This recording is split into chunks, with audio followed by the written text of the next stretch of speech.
Vous m'entendez bien, hein? C'est pas quelque chose qui m'enchante.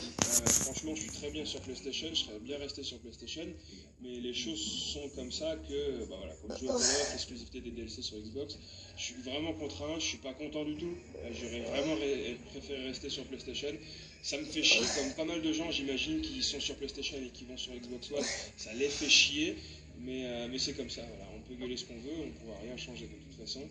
Mais de toute façon, vous voyez bien que je suis sur PS3, c'est pas pour autant que je vais délaisser faire des petits open lobby de temps en temps au sniper sur PS3, ne vous inquiétez pas.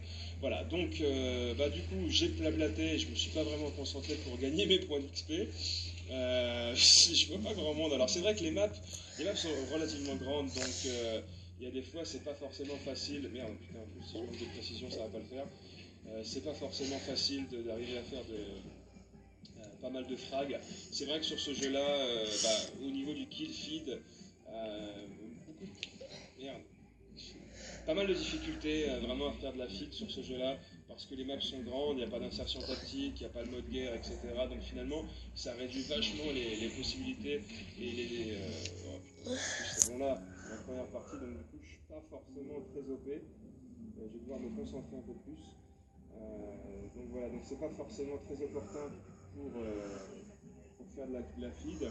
Mais par contre, sur les next-gen, c'est-à-dire PS4 et Xbox One, on aura le mode guerre. Donc c'est une bonne nouvelle pour ceux qui auront les consoles next-gen, c'est une mauvaise nouvelle pour les autres qui auraient voulu jouer au mode guerre. Je trouve ça complètement débile et presque inadmissible qu'ils fassent ça, mais je pense qu'ils ont vraiment leur raison.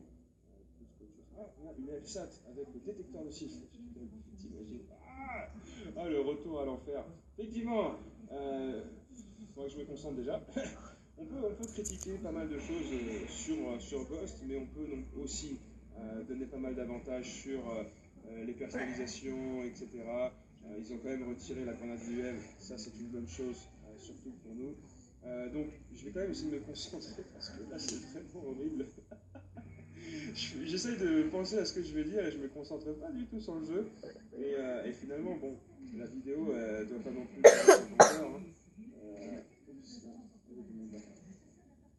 Alors j'adore jouer avec l'USR silencieux, vraiment. Au début j'utilisais Chromé, et finalement, je vais vous dire, Chromé augmente vachement le recul, et c'est pas si évident que ça de quickscoper et d'enchaîner au snipe, au snipe, ou au USR, ou au F-115, en utilisant l'accessoire Chromé. Donc c'est vrai que sur ma classe des snipers, j'avais dit qu'il était bien, moi j'utilisais Chromé, jusqu'à maintenant où je me suis dit finalement, alors effectivement il y a de temps en temps tu tapes un peu plus d'hit marqueurs, mais dans l'ensemble, tu as beaucoup moins de recul, et c'est quand même, voilà, nouveau grade prestige. Bon, on va continuer quand même.